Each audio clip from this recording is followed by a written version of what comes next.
មានអ្នកនេសាទ2នាក់ហ្នឹងក៏បានទៅនេសាទត្រីនៅមហាសមុទ្រចឹងគាត់ហ្នឹងក៏បានជួបប្រទេសនាងមច្ឆាអ៊ំប្រុសម្នាក់ហ្នឹងគ្រាន់តែឃើញនាងមច្ឆាភ្លាមហ្នឹងគឺគាត់ចាប់ចិត្តប្រតិព័ទ្ធតែម្ដងពេលហ្នឹងដែរហ្នឹងនាងមច្ឆាហ្នឹងក៏បានហែមកចិត្តទូករបស់គាត់ចឹងណាហើយក៏របឺនមាត់គ្នាអាប៉ែមួយទៀតក៏ឃើញនាងមច្ឆាភ្លាមហ្នឹងក៏បានរយកកបិតចាក់នាងមច្ឆាតែម្ដងហើយពេលហ្នឹងនាងមច្ឆាហ្នឹងក៏បានគេចខ្លួនទាន់អ៊ំប្រុសម្នាក់ទៀតហ្នឹងក៏ពិតជាខឹងខ្លាំងមែនតើព្រោះអីគាត់ចិត្តបានបឺនមាត់នាងមច្ឆាហ្នឹងអាប៉ែមួយនេះវាយកមកចាក់អ៊ំម្នាក់ហ្នឹងក៏បានឆ្លុះគ្នាមកប៉ែហ្នឹងចឹងណាហេតុអីឯងចាក់នាងមច្ឆាចឹងនាងមច្ឆាហ្នឹងក៏បានទៅវិញអ៊ំប្រុសរបស់យើងក៏ព្យាយាមហៅនាងមច្ឆាមកវិញចឹងណាហើយនាងមច្ឆារបស់យើងហ្នឹងក៏បានត្រឡប់មកវិញចឹងពេលនាងមច្ឆារបស់យើងត្រឡប់មកវិញហ្នឹងនាងមច្ឆារបស់យើងហ្នឹងក៏បានមើលមុខអ៊ំប្រុសរបស់យើងតែម្ដងអាប៉ែមួយនេះក៏ចង់បឺនមាត់មួយនាងមច្ឆាដែរតបមកហ្នឹងពួកគេហ្នឹងក៏ចាប់បំរុងបឺនមាត់គ្នាអីហ្នឹងស្រាប់តែពេលហ្នឹងដែរហ្នឹងលោកមច្ឆាប្រុសហ្នឹងក៏បានហោះឡើងមកតែម្ដងអ៊ំប្រុសរបស់យើងអ្នកនេសាទម្នាក់ទៀតហ្នឹងឃើញហើយហ្នឹងគឺភ័យខ្លាំងមែនតើពេលហ្នឹងដែរហ្នឹងទូស្រីរបស់យើងហ្នឹងក៏មានកូនចៅរបស់គាត់ច្រើនខ្លាំងមែនតើ4-10នាក់តែម្ដងតបមកហ្នឹងគេហ្នឹងក៏បានយកកំភ្លើងបាញ់នាងមច្ឆាទាំងអស់ហ្នឹងចឹងណាហើយនាងមច្ឆាទាំងអស់ហ្នឹងក៏ព្យាយាមរត់គេចពីកន្លែងហ្នឹងតែលោកមច្ឆានេះក៏បាន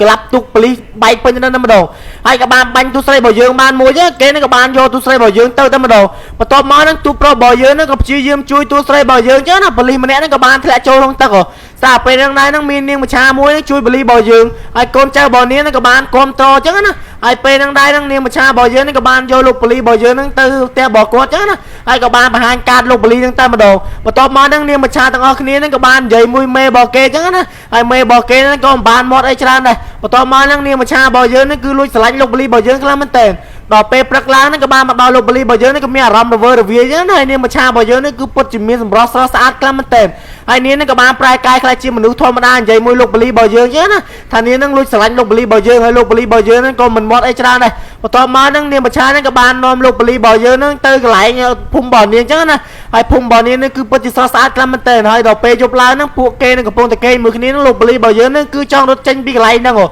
ពេលដែលម្លងពេលលោកប៉ូលីសរបស់យើងរត់ចេញហ្នឹងនាងមច្ឆារបស់យើងហ្នឹងក៏លួចនៅកន្លែងទុកលោកប៉ូលីសហ្នឹងចឹងណាក្រោយមកហ្នឹងលោកប៉ូលីសរបស់យើងហ្នឹងក៏បាននាំនាងមច្ឆាទៅផ្ទះរបស់គាត់ហើយនាងមច្ឆាហ្នឹងក៏បានដកកតុយចេញមកចឹងណាហើយនាងហ្នឹងក៏មានឲ្យលោកប៉ូលីសហ្នឹងដឹងថានាងគឺជាត្រីមច្ឆាដែរដល់ពេលយប់ឡើងហ្នឹងនាងមច្ឆារបស់យើងហ្នឹងកំពុងតែដេកនៅក្នុងអាងទឹកហើយលោកប៉ូលីសរបស់យើងហ្នឹងក៏បានតែធ្វើការចឹងណាហើយគេគ្រប់គ្នាហ្នឹងក៏បានគិតថាលោកប៉ូលីសរបស់យើងស្លាប់ហើយក៏បានដាក់ផ្កាដាក់អីពេញនៅម្ដងហើយក្រុមការងាររបស់គាត់ហ្នឹងក៏បានគិតថាលោកប៉ូលីសរបស់យើងហ្នឹងគឺត្រូវបានស្លាប់ចឹងណាដល់ពេលយប់ឡើងហ្នឹងលោកប៉ូលីសរបស់យើងហ្នឹងក៏បានចូលទៅកន្លែងពិសោធន៍របស់គាត់ហើយក៏បានឃើញនាងមច្ឆាហ្នឹងក៏បានដេកស្លោកស្ទើរនៅកន្លែងហ្នឹងចឹងណាហើយគេហ្នឹងក៏ចាប់ផ្ដើមយកនាងមច្ឆាហ្នឹងយកទៅពិសោធន៍សារពេលហ្នឹងដែរហ្នឹងលោកប៉ូលីសរបស់យើងហ្នឹងក៏ចាប់ផ្ដើមពិសោធន៍ចាក់ទឹកអ្វីមួយយ៉ាងនេះសារពេលហ្នឹងនាងមច្ឆារបស់យើងហ្នឹងក៏បានដកកតុយប៉ុណ្ណានេះតែម្ដងហើយនាងហ្នឹងក៏បានរួមកតុយវិញចឹងណាហើយអ្នកដែលពិសោធន៍នៅកន្លែងហ្នឹងគឺពិតជាឆ្ងល់ខ្លាំងមែនតើថាលោកនេះអាចនៅមានត្រីមច្ឆាចឹងណាហើយពេលហ្នឹងដែរហ្នឹងទូប្រុសរបស់យើងហ្នឹងក៏បានទៅផ្ទះវិញឃើញទូស្រីរបស់យើងក៏ព្យាយាមដើររកទូស្រីរបស់យើងក៏បានជួបទូស្រីរបស់យើងគេកំពុងធ្វើបាបចឹងណា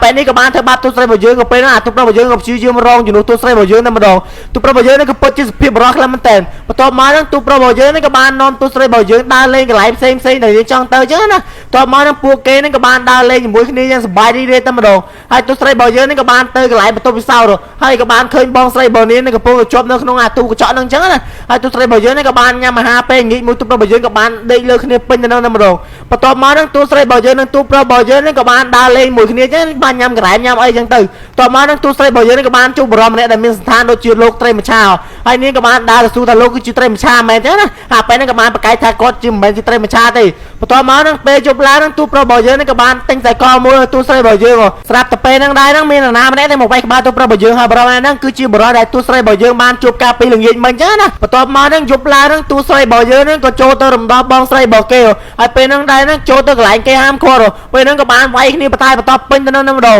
ហើយពួកប៉ូលីសហ្នឹងក៏បានចូលមករកទូស្រីរបស់យើងពេលហ្នឹងដែរហ្នឹងទេមច្ឆាជាច្រើនហ្នឹងក៏ត្រូវបានគេចាប់យកពិសោធន៍ម្ដងមួយដែលនៅសេសសល់បន្តិចទៅចឹងណាហើយមេត្រីមច្ឆាហ្នឹងក៏បានបន្ទោសទូស្រីរបស់យើងខ្លាំងមែនតើទូស្រីរបស់យើងហ្នឹងនាំគេប្រេះប្រាស់ចូលមកធ្វើឲ្យបាត់ពូជត្រីមច្ឆារបស់គាត់